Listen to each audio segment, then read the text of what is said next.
Hai, Assalamualaikum. Bertemu kembali bersama dengan saya, Rusdi Rusli. Hari ini saya akan tunaikan lagi permintaan Anda untuk saya mereaksi ratusan video yang Anda kirimkan kepada saya. Pada hari ini saya akan react satu lagi video tentang bahasa juga.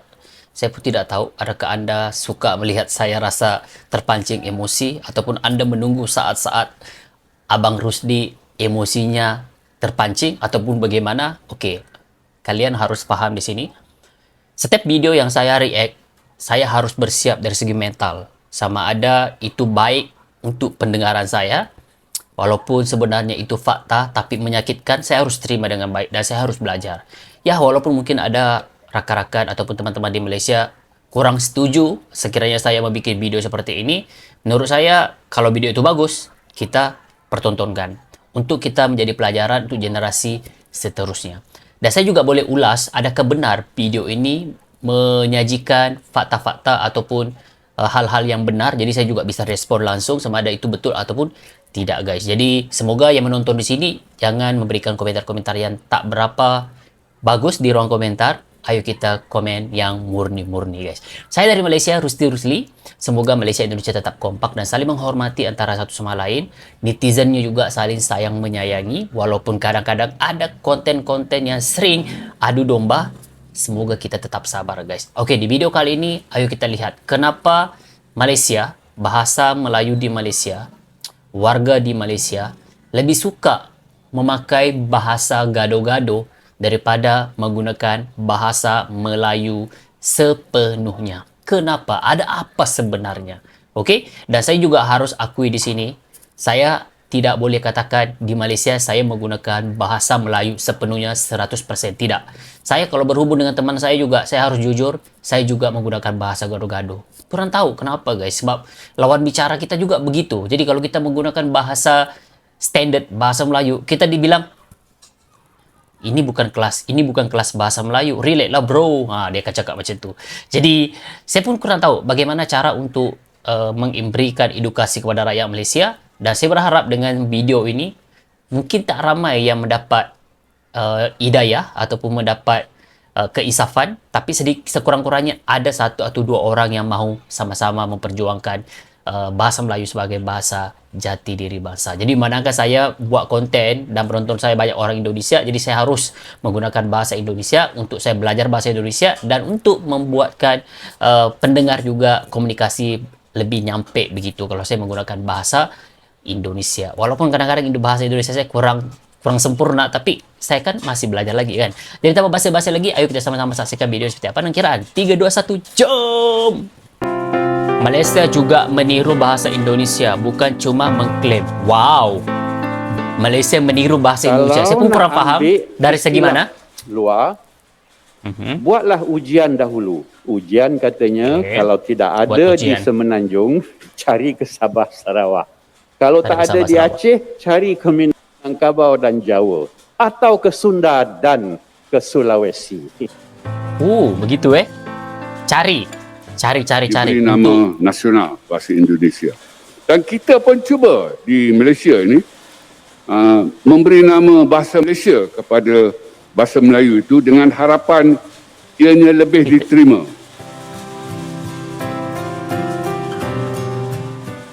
Hai guys, jumpa lagi. Kali ini kita masih membahas bahasa Melayu Malaysia. Tidak hanya mengklaim penutur bahasa Indonesia, selama ini Malaysia memang berusaha keras meniru bahasa Indonesia. Banyak dialek Melayu di Malaysia, tapi bahasa Melayu Malaysia standar dikembangkan dari logat Riau Johor. Malaysia juga berusaha mengubah pengucapan menjadi A seperti bahasa Indonesia, tapi ada yang gengsi dan tak mau. Selain itu, Malaysia juga sering mengundang penutur asing bahasa Indonesia untuk lomba pidato. Penyerapan mengambil juga bahasa daerah Jawa, Sunda, dan Minang. Malaysia ingin generasi muda Malaysia mengucapkan bahasa Melayu seperti penutur bahasa Indonesia. Mengenai tata bahasa dan istilah, Malaysia jelas meniru bahasa Indonesia karena pernah bekerjasama lewat Majelis Bahasa Indonesia, Brunei, dan Malaysia atau MABIM. Nah, dalam penyerapan pun, Malaysia juga memasukkan kosakata bahasa daerah seperti Jawa dan Sunda. Ada di awal video tadi Melayu mengenai pola penyerapan ini. Yuk kita simak ya. Oke, ini penerangannya. Merdeka kita dalam bahasa Melayu.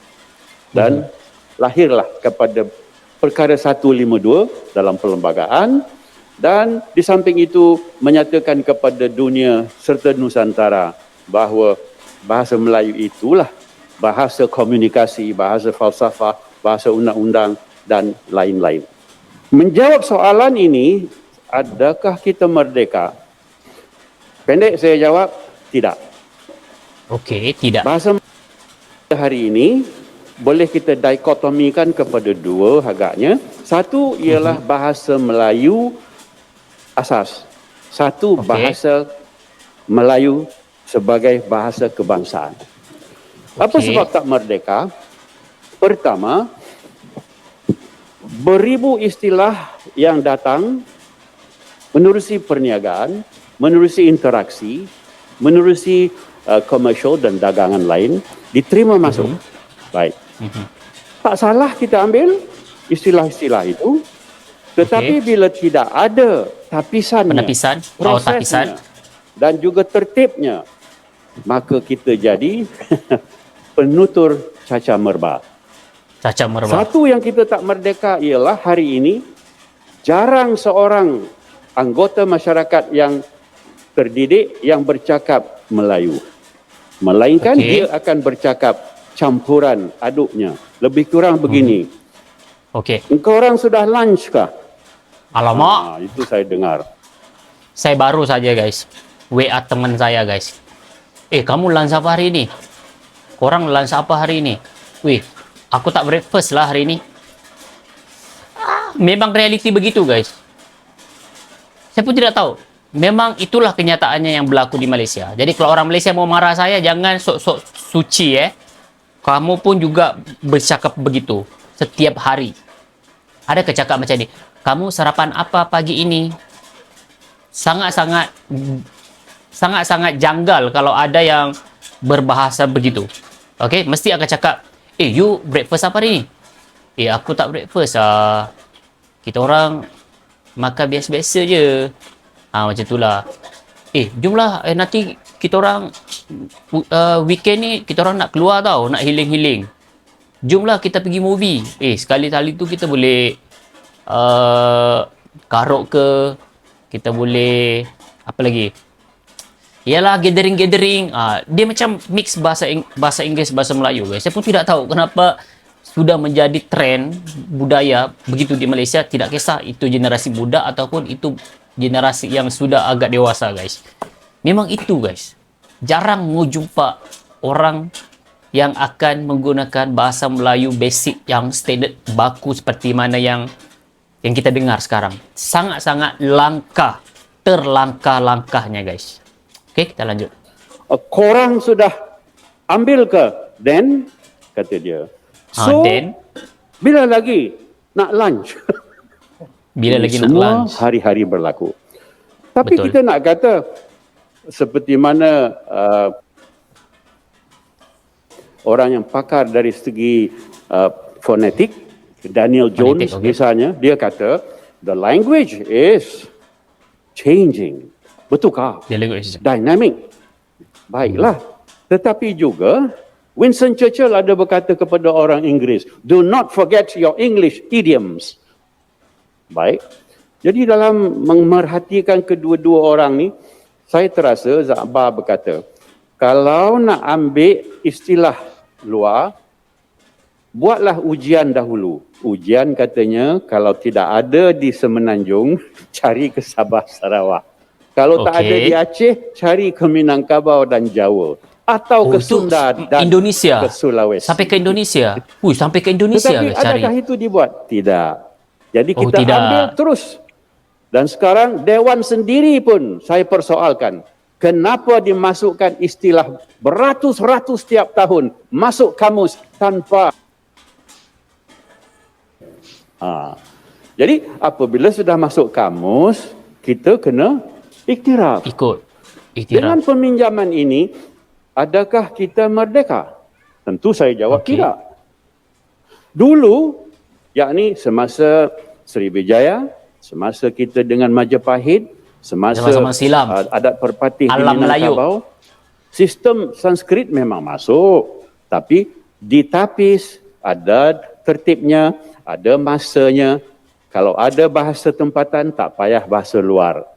Kita tidak memikirkan sebenarnya tentang hal-hal berkait dengan radio, dengan televisyen, dengan hal-hal yang telah dicipta menerusi Edison dan juga Geoffrey Howe dan sebagainya. Yang kita sebutkan ini ialah asas kepada kita. Jadi sekarang saya ingin menyebut sedikit berhubung dengan tidak merdekanya kita itu, kita sendiri telah menginggriskan nahu kita.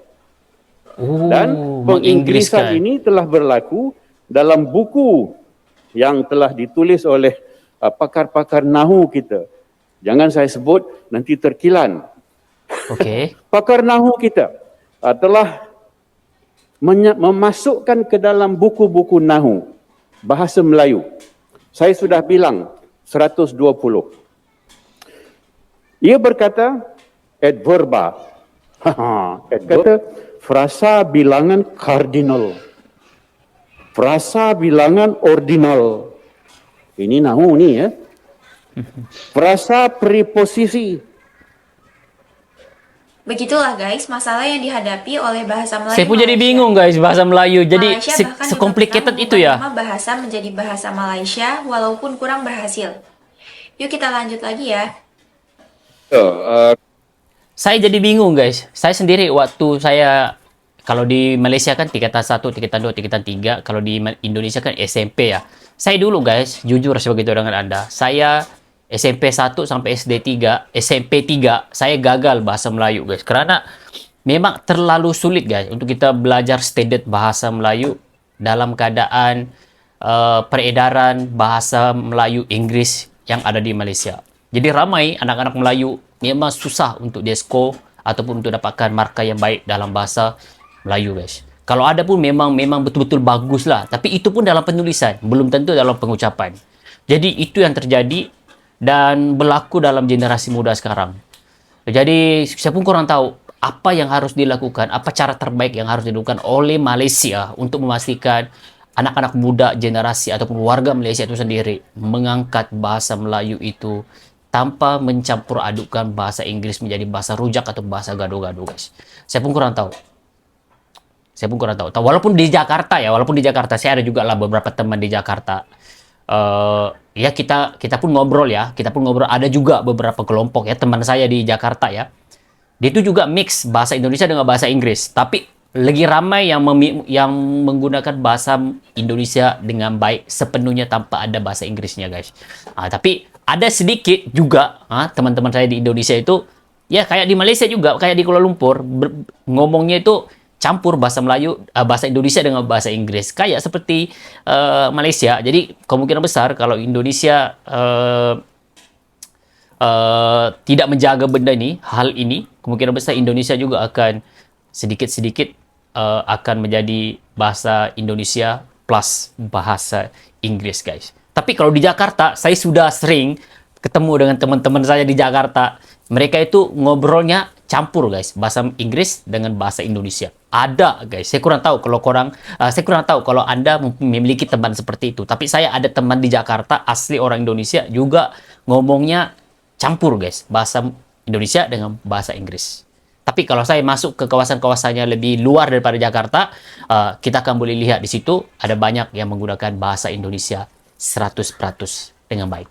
Kita lanjut. Tentang soalan yang ditanya itu, tentang saya kira kita gagal dalam beberapa aspek pembentukan negara bangsa.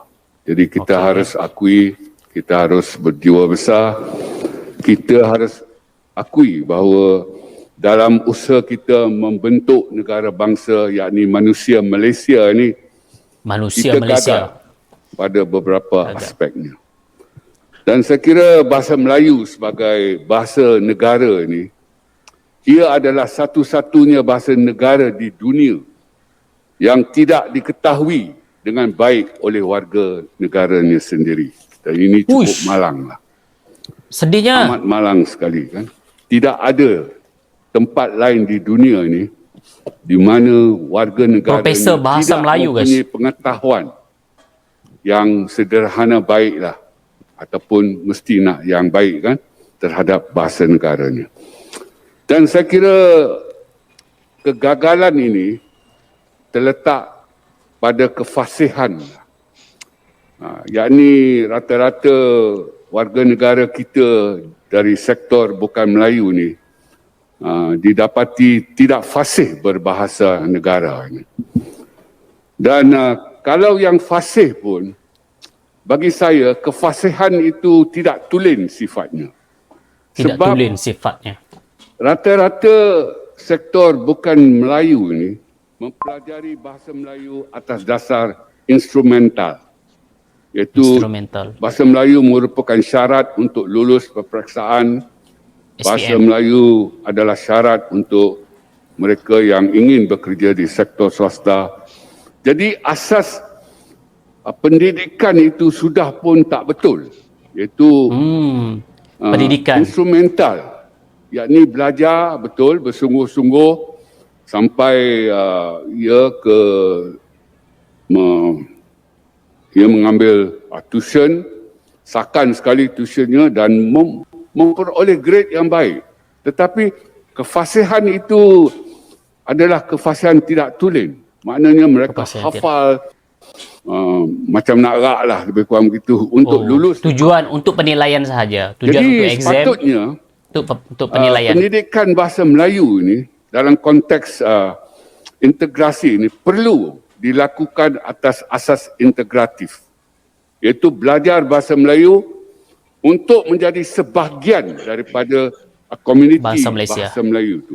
Untuk mengidentifikasi dengan orang Melayu yang merupakan penduduk majoriti dan juga penduduk dominan di negara ini. Jadi saya kira itulah sebab kegagalannya. Kalau kita lihat di Indonesia, ya mereka begitu berjaya sekali menyatu padukan warga negara yang dianggap sebagai berbeza-beza. Kalau puak peribuminya sudah ada 1,500 puak yang berbeza-beza. Jadi mereka berjaya menyatu padukan warga negara mereka melalui bahasa. Bahasa Melayu yang diangkat diberi nama nasional, bahasa Indonesia. Dan kita pun cuba di Malaysia ini memberi nama bahasa Malaysia kepada bahasa Melayu itu dengan harapan ianya lebih diterima. Tapi saya kira sama saja kesannya, tak begitu diterima. Jadi saya kira kita gagal kerana faktor kefasihan itu tidak ada. Dan kalau kita lihat di tempat-tempat yang berjaya, kefasihan itulah faktor yang menyebabkan boleh berlakunya integrasi itu. Dan saya kira kita perlu lihat ke Indonesia, bukan saja mereka berjaya belajar dari Indonesia, menyatu padukan warga negara mereka yang berpuak-puak berbeza-beza itu.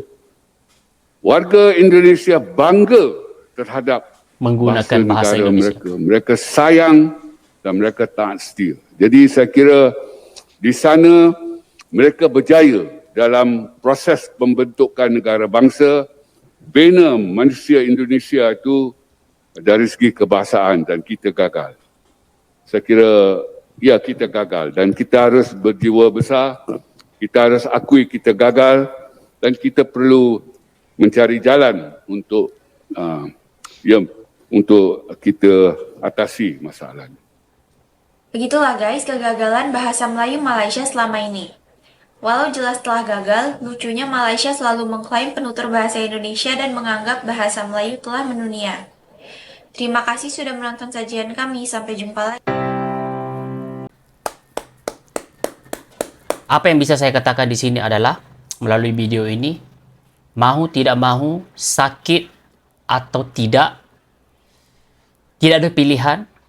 Malaysia harus belajar daripada Indonesia, di mana daripada banyak suku di Indonesia disatukan melalui satu bahasa, yaitu bahasa Indonesia. Kalau Indonesia bisa, kenapa Malaysia nggak bisa? Negara Indonesia itu jauh lebih besar, sukunya lebih banyak berbanding dengan di Malaysia. Pasti Malaysia bisa. Belum ada istilah terlambat selagi mana mau melakukan perubahan. Menurut Anda guys, selepas Anda menonton video ini, apa yang ingin Anda berikan opini buat Malaysia agar bahasa Melayu di Malaysia bisa sehebat penutur-penutur yang ada di Indonesia guys. Oke, berikan komentar Anda. Sampai ketemu lagi dalam video seterusnya. Salam hormat. Assalamualaikum warahmatullahi wabarakatuh. Dadah.